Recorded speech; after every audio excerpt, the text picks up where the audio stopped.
course, Congressman Brad Wenstrup and Marek Tyszkiewicz. Thank you for your patience in advance. Just a quick review for the candidates. You will have 2 minutes each for an introduction, 2 minutes each to answer questions, and then 2 minutes each for a closing statement. So pretty simple, and your timekeeper is right in front of you. With that, we will start with Mr. Tyszkiewicz. Well, thank you, League of Women Voters, for having me hosting this event, and Cindy Andrews for moderating. Isn't this great to be able to get together and talk about substantive issues and have a debate? You and I should do this. So my name is Marek Tyszkiewicz. I'm the son of Polish immigrants. My parents actually had to survive some years in gulags during World War II to come to this country. So I was born and raised in the Midwest. I live in Anderson now with my wife Missy, my sons Jack and Harry. Both Jack and Harry go to Forest Hills Public Schools. A little information about myself. My wife and I own a small business, a yoga studio in Cincinnati. I'm a former high school math and physics teacher.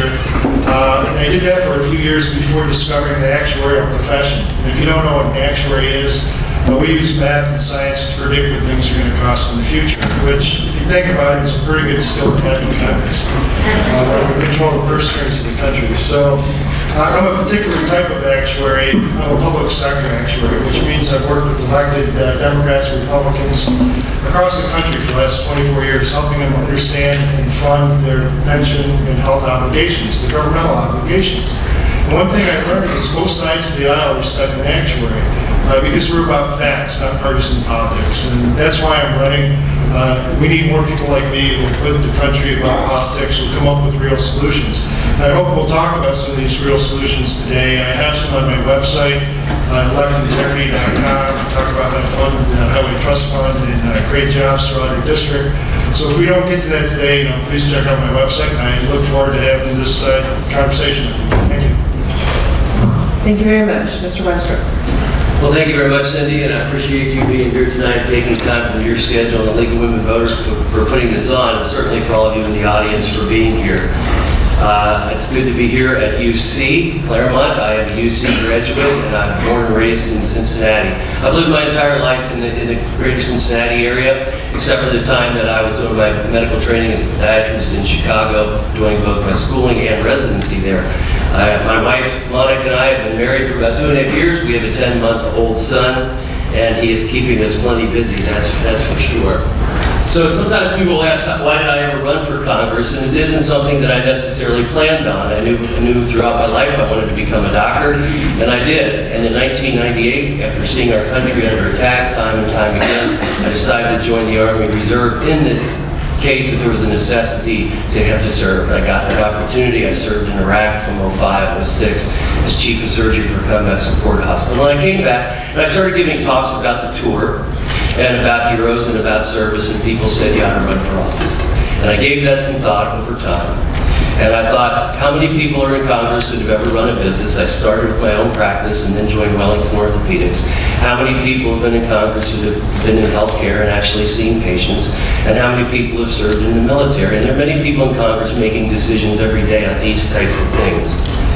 I'm proud and honored to serve in Congress. I think that having a background that's different from politics throughout your life is important. We made many accomplishments in this first term, and I'm proud to serve on the Armed Services Committee and the VA Committee, and I'm proud to say that we did pass a VA bill that will help our veterans as we move forward. Thank you. Thank you very much. And in light of current events, the first, perhaps obvious first question is, how do you feel that President Obama is handling the situation with the Islamic State? Has he gone too far, not far enough? Is that for me first? And I apologize, yes, Mr. Wenstrup, you first. Thank you. I think that the Islamic State presents a threat to the United States and to our national security. I think the President has recognized that. We may have differences on how we want to go about conducting ourselves. As a military person, I don't know anyone who feels that it's a good idea to say what you won't do, such as you will not put boots on the ground. I have some concerns about those that we're relying on the ground, such as the Iraqi army and the Kurds. I have been with the Kurds. They are fierce fighters and they're good friends of America. The Syrian rebels are yet to be proven, and we will continue to monitor that from Congress. But I do believe that the President is starting to act on our behalf. The airstrikes that came last night, I believe he has the authority to do that through the authorization and use of military force that was granted after 9/11 to seek out Al-Qaeda and their associates. And the Islamic State has had many Al-Qaeda groups that have affiliated themselves with this. You know, our country, it is under siege in many ways. And I believe that it's important for us, too, to focus on our border security. Because let's face it, they've been here before. We all remember 9/11. I see everyone in here will remember that day. It was a very sad and tragic day. And I served in Iraq for a year. And although I feel that we liberated 25 million people there, and we made several friends, many have even been here to my home. But I also understand that there is an enemy out there that wants us dead just because we're Americans. And I believe that the defense of the United States and our citizens is paramount in the President's responsibility, along with all of us. We want to be able to go to bed at night and feel safe and secure and unafraid. Thank you very much. Mr. Tyszkiewicz. Thank you. Well, I'm glad you brought up 9/11 because let's talk about how we got where we're at. So Al-Qaeda blew up the towers in 9/11, and we didn't attack Al-Qaeda, we attacked Iraq. And that was because of the Bush doctrine, the doctrine of preemptive strike, which I was dead set against the Iraq war from the beginning. But what did we do? We went into the region, we destabilized it, we created a vacuum. And now a splinter group from Al-Qaeda, ISIL, has formed more extreme than Al-Qaeda. It's led by a guy named al-Baghdadi, who, you know, he's an evil person. And his religion, or his plan, is to kill anyone who doesn't convert to his religion. Now, there are a lot of terrorists like that out there, but he's particularly troubling. Did you see the 60 Minutes interview, or the segment Sunday? I mean, he's raising $6 million a day, selling oil and other things he's stolen. And that's particularly troublesome, because now, to me, he looks like if he keeps gaining power, keeps gaining wealth, you've got another Stalin or Hitler in the making. So I do support the airstrikes President Obama is doing in Syria. I'd be the last person to promote war in Iraq. But even boots on the ground, in a case like this, you know, this might be a cause for it. So, thank you. Thank you very much. Next question starts with Mr. Tyszkiewicz. What will you do to end the rampant partisanship that has gridlocked government? Well, you know, it's part of it. There's two things you got to understand. One is the words we use. Because a lot of times compromise has become a bad word in Congress. And I don't like using the word compromise, I like using the word negotiate. All right, with compromise, there's a sense of you lose something. With negotiation, by default, both sides win. So I think we need to switch that conversation, the words we use, from compromising to negotiating, where we recognize that both sides win. And there's another thing we have to understand, and this is a new concept for me. Someone told me this a few years ago. You might disagree with someone completely. You know, how many times have you said, you know, that person's crazy, I can't understand why he's doing the thing he's doing. Both sides say that about each other. The key is both of us are actually acting 100% logically. We're acting logically based on how the world occurs to us. And we see certain facts, we create beliefs around those facts, and we act logically, you know, on how we perceive those facts, those beliefs. So our job as congressmen, as representatives, as we're talking to someone across the aisle, is to recognize that they're acting logically on how they see the world. So you have to figure out what facts overlap. Now you can get your beliefs together. And once you can get those beliefs together, you can actually start working together and negotiating. Thank you. Mr. Wenstrup. Yeah, there's no doubt that as people look at Congress, they sense dysfunction and they see gridlock. There's no doubt about it. I would say that it's been interesting within my freshman class, both Republican and Democrat, how many things that we've been able to do together, where we have meetings every couple of months, we get a speaker together, and we also socialize together.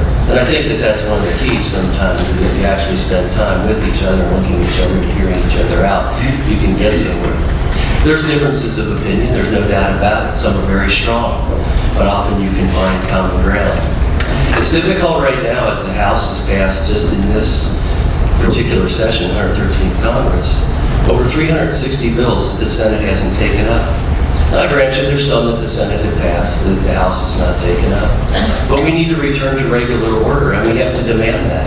The Senate didn't pass a budget for 4 years, which is part of their responsibilities. They didn't pass a budget until we passed a bill saying that you won't get paid until you pass the budget. And then they finally passed the budget, and we were able to get towards regular order. This year, the House passed 7 of the 12 appropriations bills, which actually say how we want to spend our money, how we spend our money. The Senate has done 0.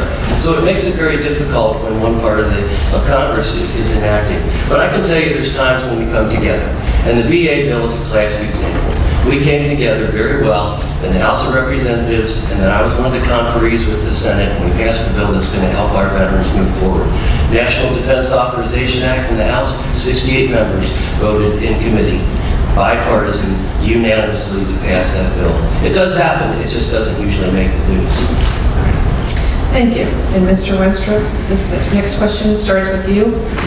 How can we fund roads, bridges, water, sewer, and other infrastructure needs off of a gas tax that has not changed since 1993?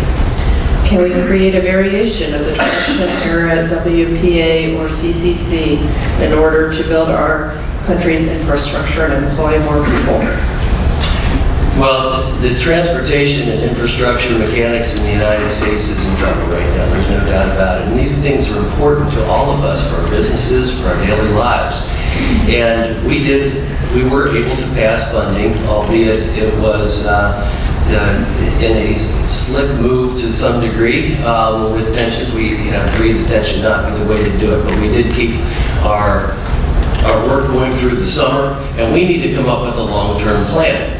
Our transportation infrastructure is vital, especially to this area. We look at Eastern Corridor, we look at Spence Bridge.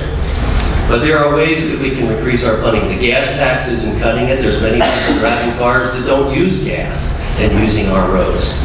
But we have opportunities that are out there, and there's many good ideas, many bipartisan, as a matter of fact, such as being able to repatriate so much of the money that businesses are leaving overseas. And if we can incentivize them to bring it back, we can gear that towards their transportation and infrastructure. But we do need a long-term solution. People need certainty, and we can do this, but we have to come together and figure out a long-term plan. And we have to be creative, and I think that there are options out there. And as I mentioned, I think one of the best ways that we should consider is being able to decrease our taxes so more money stays in the United States, and also incentivize those to bring money back so they can go towards transportation and infrastructure. And there are some legislation on the table for that. Thank you. Mr. Tyszkiewicz, shall I repeat the question? No, I got it. I agree that it was a slick move using the pension smoothing to fund the Highway Trust Fund. And if you haven't heard about this, what happened was Congress voted to fund it. The Highway Trust Fund is bankrupt. They voted to fund it for another 10 months using something called pension smoothing. And what this means is corporations essentially are allowed to skip contributing to the pension plan or contribute reduced amounts. You think, well, how does that raise money? Well, these contributions are tax deductible. So now the corporations look more profitable, and so they're taxed more. And so that's where the revenue comes, which is slow because what happens down the road when they actually have to make those pension contributions? They look less profitable and less taxes come. So the Highway Trust Fund was funded with this temporary scheme. I actually, on my website a few weeks ago, published my jobs plan. One of the key plans was how to actually fund the Highway Trust Fund. So the 18.4 cent gallon tax, 24.4 cents for diesel, it's not enough. It raises about $38 billion. The Highway Trust Fund spends $53 billion. So we're like $15 billion short. And you know we're not going to be able to raise the gas tax. So I looked at that and I looked at the numbers. I said, well, if the gas tax is enough for the reasons Mr. Wenstrup said, let's repeal it. You know, that's a $38 billion stimulus to the economy. Hardworking people, businesses don't have to pay as much for gas. Now let's replace the money that's lost with the tax on derivative trading, right? These are the guys who got us into trouble with speculative trading in the first place. You know, who benefits better from a strong infrastructure than Wall Street? When their companies are strong, the balance sheets are strong. So the tax, a small 1 to 2% tax on derivative trading raises $63 billion, $10 billion more than is needed. So not only can I fund the Highway Trust Fund, I can give an extra $10 billion to create even more projects. And at the same time, it reduces volatility in pension plans. Thank you. Mr. Tyszkiewicz, the next question will go to you first. My family, and this comes from an audience member, my family loses its health insurance this December. The insurance company claims that it's a direct result of the Affordable Care Act.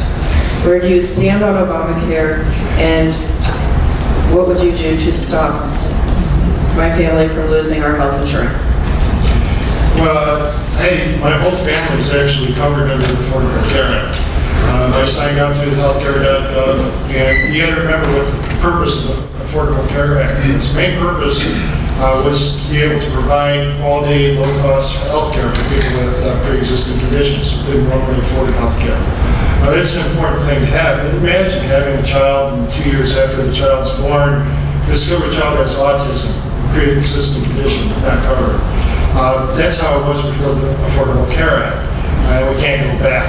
And President Obama, he was looking for actually a bipartisan solution. This was the Republican solution to Hillary care. This was what Mitt Romney did in Massachusetts. And who would have thought there'd be so much opposition to this? You know, it's a market solution to this. Now, as an actuary, I know this works because, you know, to get people with pre-existing conditions, their insurance is expensive. So you have to get a bunch of healthy people in the pool to offset that. That's how insurance works. So we have this thing called a mandate to get healthy people into the coverage. Now, it's not really much of a mandate. If you make less than $20,000 a year, your penalty for not getting coverage is like $95. But it's a tax incentive for you to get coverage. And it's working. The health premiums aren't increasing as much as they normally would because there's more healthy people in the system. So if I had done something different, if I was drafting the Affordable Care Act, maybe I would have done something different with the requirements for the mandates for small businesses. Because I look at it as an actuary, I know whenever you put in constraints, people game the system. So if you've got like a 40-hour constraint for whether you provide health insurance or 50-employee constraint, businesses will game the system. I think if we focus on making the economy stronger, there'll be a natural demand for employers to provide those benefits. People already have the incentive to take it, you know, they can take it from their employers. The employers will want to provide that incentive. Thanks. Thank you. Mr. Wenstrup. Yeah, first, I'd like to clarify something that I get asked a lot. Congress is in the Affordable Care Act and is in the exchange and under Obamacare. The president, vice president, and their staffs are not, but Congress actually is. It's a Congressional amendment to that. You know, I felt from the very beginning that as a nation we should have addressed who's uncared for in America. And if we address that, then we'll get it right. And underneath that, the uninsured would fall. We do have solutions, such as health savings accounts, which I had one before, and I was able to put pre-tax dollars away to pay for my co-pays and to my deductibles. It's been helpful to a lot of Americans. That has been reduced, and we, I think, could expand that and make healthcare a lot more affordable for people. Also, state subsidies for pre-existing conditions. Now, first of all, I think that all of them would agree that we would like to see all Americans get and receive fine quality health care. As a doctor, I'd like nothing more to have everyone insured in one way or another when they come in to see you. If we expand risk pools, allowing individuals and groups and companies to merge together. That can decrease your costs and by changing your risk. We also have to get more people into primary care, and that was not addressed. This is a problem we have today. As Medicaid is expanded, we're still going to see more people go into the emergency room, and they're going to be better served if there's an affiliate right there at the emergency room that gets you into primary care. We establish a relationship with your doctor, and there's a good doctor-patient relationship, and preventive medicine can be instilled. Those are just some of the ways, but if we increase competition, the price always comes down. And right now, with the changing of the law routinely by the president, it's created a lot of uncertainty, both for businesses and individuals. Thank you. First question to Mr. Wenstrup. And this is, what is your position on the Violence Against Women Act and why? Well, first of all, I think we all abhor violence against anyone, man or woman, but especially when it's against those that are often vulnerable. The House had a bill, the Violence Against Women bill that I did support. It would actually provide more funding for those that are victims and less for the bureaucratic measures. I think we as a nation, time and time again, have displayed that our care for individuals, especially those that are victims of crime. And so I supported that act. A different one passed. The Senate came back with a different one passed. But it goes without saying that violence of any type should be abhorred and that we should be able to stand by those that are victims. As someone who served in a war as a surgeon, I have seen violence at its worst. And we don't expect to see it here in the United States. But from time to time, we do. And it's imperative that we take care of those that have become victims of violence. Thank you. Mr. Tyszkiewicz. Well, Mr. Wenstrup said the final Violence Against Women's Act, the final version passed and voted against it, and he didn't say exactly why he voted against it. I actually support the Violence Against Women's Act. I would have voted for it. I mean, it's been described as the most effective act, the most effective piece of legislation to curb domestic violence. A big part of the act is actually providing housing for women who are being abused and children. A lot of times these women don't have any place to go under the Violence Against Women Act. They have, someplace they can go. A lot of the homeless people, you see a big percentage of them are women who are fleeing abusive situations. So I fully support the Violence Against Women Act, and I would love to hear why Mr. Wenstrup voted against it. If I may. I got extra time. Well, as I stated, the one that I voted for provided more funding for the victims and less for bureaucracy. Thank you. Okay, next question starts with Mr. Tyszkiewicz. Can you explain why we are not doing more to secure our borders or what you think we should be doing to secure our borders and protect jobs and the American budget from illegal aliens? Okay. So I fully support comprehensive immigration reform. I mean, I think part of the reason we're getting illegal aliens coming here is because we have a business demand for them. We encourage aliens to come here for the vineyards in California and the gardens in the southern states. It's part of the business, but it hurts American jobs. I talked to a lot of workers. I talked to an asbestos worker the other day. He says, I don't have anything against immigration. This is America. This is what we do. I just want a level playing field. So I support full comprehensive immigration reform. We got to get undocumented workers documented. Right now, actually, undocumented workers do pay some taxes. They have stolen IDs, and they get 30% of them pay into Social Security, but they never collect the benefit. So there's some positive impact from them even there. But if we documented these workers, got them on a path to citizenship, it would actually help fund Social Security. Because they would be paying, all of them would be paying, or a higher percentage of them would be paying Social Security tax, payroll tax. A lot of them wouldn't become citizens. They go home after the job's done, and that helps us pay Social Security. It would also help raise all wages. It shows when we get the undocumented workers documented, then there's a level playing field, and legal citizens aren't competing with employers who are using unfair advantages. So that's my position. I support comprehensive immigration reform. Thank you. Mr. Wenstrup. I think the question was most about border security, so I'll start with that.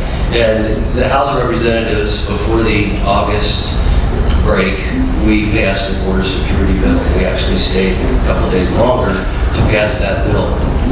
And I'm proud that we did that because we're showing that we wanted to take action on a problem that's clearly existing as we've seen so many cross our borders illegally.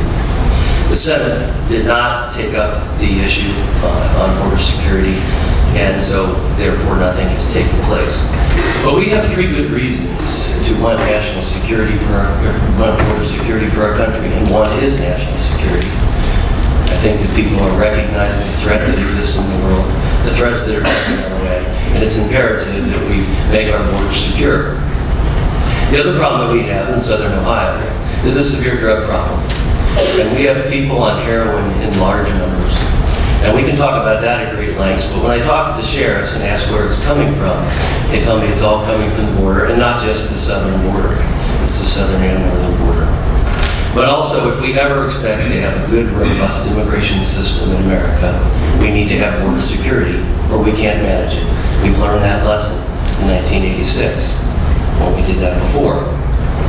You know, my grandfather was a first-generation immigrant, and I know Marek's family are immigrants as well, so I know he appreciates immigrating to the United States of America.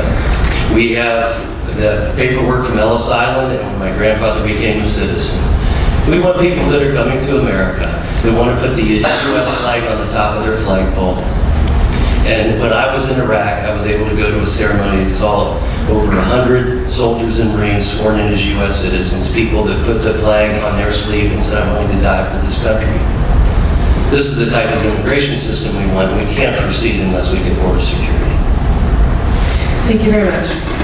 Next question goes to Mr. Wenstrup first. It's appropriate, given our location tonight, and thanks to UC Clermont College for hosting this.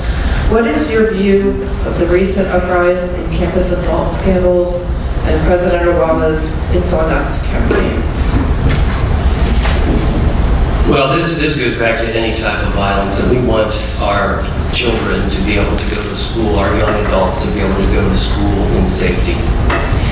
And obviously we have to take action when we see the type of things that are taking place. These are systemic problems that some have existed for a long, long time, and some are rising again. I think it's imperative that we do take action. We need to have safety not only in our country, but on our college campuses.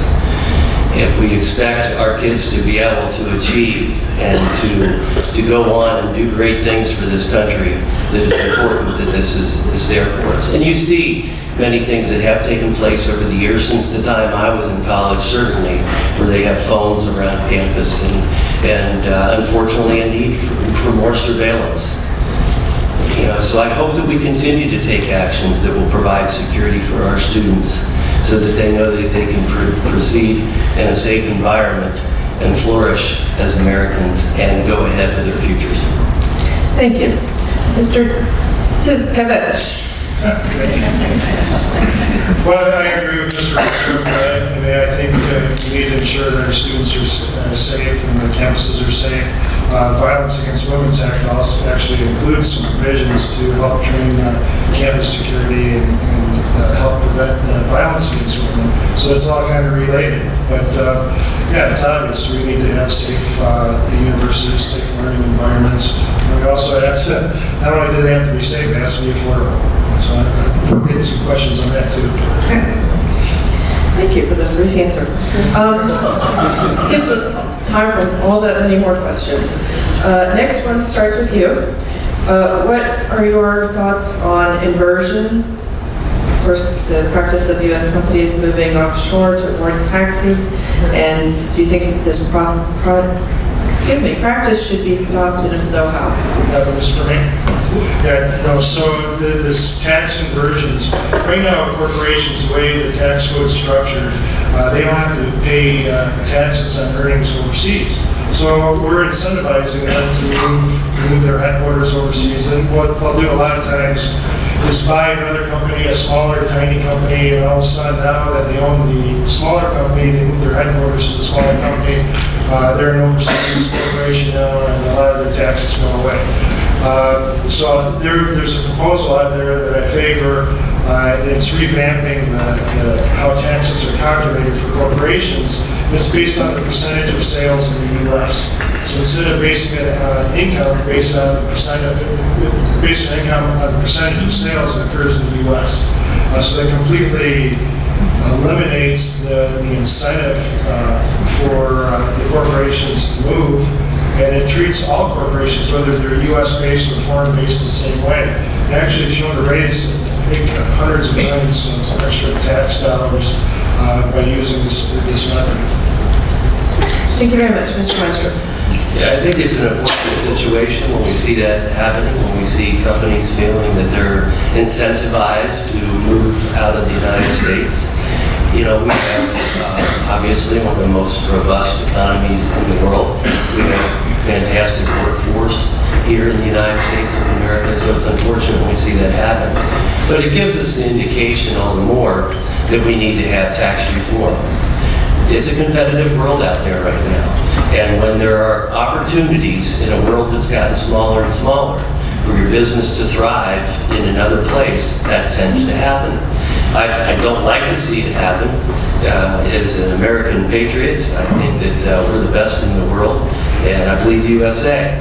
But I can understand where businesses might want to tend to make this decision, but we can do something about that. There are alternatives, and if we change our tax code so that it's more productive to be here in the United States, to headquarter here in the United States, then we'll all come out ahead. Thank you. Staying with you, Mr. Wenstrup. Given the recent and shameful scandal in the Veterans Affairs system, what will you do to ensure that our veterans are receiving the care that they deserve? Well, that has been an issue of mine since I got in Congress, because I knew as a doctor, and most doctors in America have trained in a VA, and we applaud our veterans for not only serving our country, but for being part of training so many of our doctors. But I knew that there was a lack of productivity, and I sought to meet with many of the administrators of the VA hospitals. I asked the administrators one time in a hearing if any of them ever been in private practice where they had to be in the black. None of them had. And so I arranged a meeting with many of the administrators, and before we actually met, the stories from Phoenix broke. And we saw firsthand what can happen with increased bureaucracy and the government-run healthcare system, where there is incentive to hide a wait list. And who suffers? The veteran. It is the veteran that should be the one taken care of. If you ask someone at the VA who they work for, they should not tell you the VA, they should say they work for the veteran. Productivity is low. Private practices see 3 times as many patients on average in many specialties in primary care than they do at the VA. And that's because doctors and healthcare providers are bogged down with paperwork, more administrative duties. And the Inspector General had stated that as Congress gave more money to the VA, it was spent more on bureaucracy. I'm on the VA committee. There's 4 doctors on the VA committee, bipartisan. We have worked very hard, and as a group, we've worked very hard. I was a conferee with the Senate, and this is a great example of how we can work together and come to conclusions and find common ground. We have a bill in place that's going to allow greater access for patients. They can go outside of the VA if their wait is too long or if their drive is too far. And in the long run, I want our VAs to be centers of excellence, especially around topics that are unique to our troops, such as TBI, PTSD, the effects of Agent Orange, and other maladies that come from serving in the military. Thank you. Mr. Tyszkiewicz. I want to address something. I heard some talk about the bureaucracy in the VA and how the corporate world is so much better. Actually, part of my job working as an actuary, I worked for one of the largest consulting firms in the world.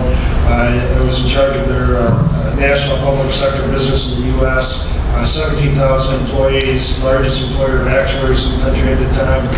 And I tell you, the bureaucracy in a large corporation is no different than the bureaucracy in government. I mean, I think bureaucracy just comes with any large entity. And the kind of stuff you see in the VA, I've seen the same stuff in corporations.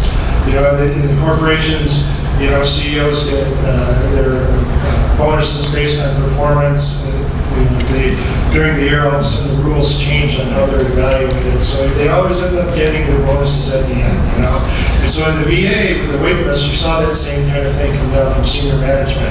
I agree, you know, the focus needs to be on customer service, but instead it turned into metrics, like how many patients do you see? And that's when you start losing the customer service. The VA has to get back to customer service. Now, for me, my dad was in the Polish Army, my uncle was in the Polish Army. Polish Army, actually, if you're in the Polish Army, you get service from the VA once you become a citizen after 10 years. So I've spent a lot of my time going taking my dad and my uncle to the VA. My brother's a retired warden who also works in the VA now, but he's retired as a social worker. And he points out the same thing. You get people, administrative people at the top, who make rules, who don't understand how things work. You know, one of the things the VA did to try to improve customer service was to make the doctors work on weekends, right? How many doctors want to work on weekends? Guess what happened to the doctors at the VA, right? They all of a sudden, a bunch of doctors left the VA and now the patients are suffering. So that's kind of the bureaucracy or the kind of thinking that happens in senior management that, you know, I will address when I'm in Congress. Thank you very much. And that was our last question, in the interest of staying on time. Now we have closing statements, 2 minutes each, starting with Mr. Wenstrup. Well, thank you again. Again, thank the League of Women Voters, and I thank Mark for being here today, and for all of you in the audience. I think it's been a good conversation. You know, we as a nation, we face some tough times, and we face tough decisions, and we have many times throughout our history. We've struggled through wars, economic downturns, individually who landed in our nation sometimes freedom. We sometimes so graciously and so courageously, but he made sure that everyone was off that plane before he got off. Mother Teresa has a poem written, it's in one of her poems, it's entitled Anyway, and it reminds us that what you spend years building, someone could destroy overnight. And the good you do today, people will often forget tomorrow, but give the world the best you've got. Give it to them anyway. You do it anyway, because it's never been between you and them. It's between you and your God and your family and those that you love. You see, with all our personal efforts, though, we have been blessed in our country with divine intervention. We've seen miraculous battlefield victories. We've seen abundant harvests when we desperately need it. And we've seen natural resources come our way, like they are today, with our abundance of energy and the opportunities that exist there, not only with fossil fuels, but with renewables.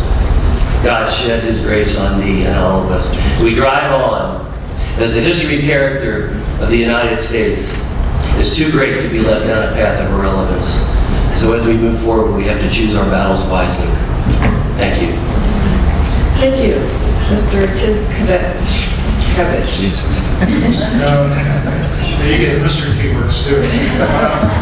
First of all, I mentioned earlier I was dead set against the Iraq War. I want to thank Mr. Wenstrup for his service, and that's what's great about this country. And it's changed. It used to, you could be against the war, but you can still thank a veteran for their service. And they didn't always be like that. In Vietnam War, we didn't treat veterans that way. It's changed, and I hope, and that's my goal to do the same thing for Congress. You know, I want people to say, hey, I don't care whether you're a Democrat or a Republican, thank you for your service. So, you know, maybe I'm a little too optimistic. But I want to thank you for having this forum here. We call it a forum, but it's really a job interview.